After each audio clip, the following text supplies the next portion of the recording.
ये डिक्टेशन आपको prime steno की तरफ से दी जा रही है। डिक्टेशन स्टार्ट होगी 5 सेकंड में, बहुत ध्यान से लिखिएगा। स्टार्ट। यह निराशाजनक है कि पूर्व एवं वर्तमान विधायकों और सांसदों के आपराधिक मामलों की सुनवाई के लिए गठित की गई अदालतें उनके मामलों का समय पर निपटारा करने में विफल साबित हो रही है। इस संदर्भ में सुप्रीम कोर्ट में प्रस्तुत किए गए एक शपथ पत्र के अनुसार जनप्रतिनिधियों के आपराधिक मामलों की सुनवाई कर रही एमपी एमएलए अदालतों में कोई उल्लेखनीय प्रगति नहीं दिख रही है। ऐसे जनप्रतिनिधियों के करीब 5000 मामले लंबित चल रहे हैं। अपेक्षा यह की गई थी कि इन मामलों की सुनवाई त्वरित गति से होगी, लेकिन इसका उल्टा हो रहा है। एमपी एमएलए अदालतें जनप्रतिनिधियों के मामलों की सुनवाई करने के स्थान पर अन्य मामलों का निपटारा करने में लगी हुई हैं। एक समस्या यह भी है कि इन अदालतों में जनप्रतिनिधियों के आपराधिक मामलों की सुनवाई रह रहकर स्थगित होती रहती है। ऐसा इसलिए भी होता है क्योंकि जनप्रतिनिधि अदालतों के समक्ष पेश होने से इनकार करते रहते हैं।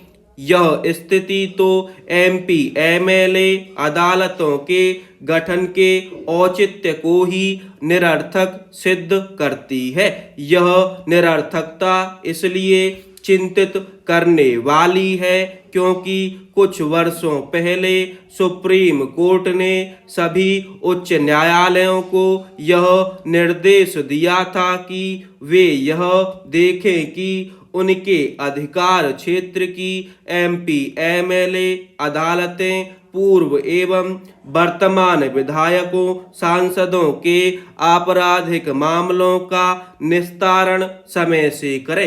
सुप्रीम कोर्ट ने उच्च न्यायालयों से यह भी कहा था कि वे इन अदालतों से समय समय पर प्रगति रिपोर्ट भी लेते रहें।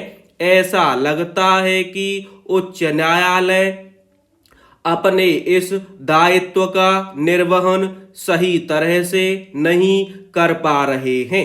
समय समय पर ऐसे समाचार आते रहे हैं कि उच्च न्यायालयों ने एमपी एमएलए अदालतों को जनप्रतिनिधियों के मामलों के निपटारे में तेजी लाने को कहा है, लेकिन इसके कोई सकारात्मक परिणाम सामने नहीं आ सके। समझना कठिन है कि जिन अदालतों का गठन ही कुछ विशेष मामलों के निस्तारण के लिए हुआ है, वे उनकी सुनवाई में प्राथमिकता का परिचय क्यों नहीं दे रही है। उचित यह होगा कि सुप्रीम कोर्ट इन अदालतों को यह स्पष्ट निर्देश दे कि वे जनप्रतिनिधियों के मामलों की सुनवाई एक निश्चित समय सीमा में करें और ऐसा हो इसके लिए उच्च न्यायालयों को निर्देशित करें। यदि ऐसा कुछ नहीं किया जाता तो राजनीति के अपराधीकरण को रोकना बहुत कठिन होगा। इसकी अनदेखी नहीं की जानी चाहिए कि विधानमंडलों में आपराधिक छवि एवं अतीत वाले जनप्रतिनिधियों की संख्या तेजी से बढ़ती चली जा रही है। इस समय संसद में दागी कहे जाने वाले सांसदों की संख्या 250 से अधिक है और इनमें से 170 वे हैं जिनके खिलाफ गंभीर आपराधिक मामले हैं। यह स्थिति लोकतंत्र का उपहास उड़ाने वाली है।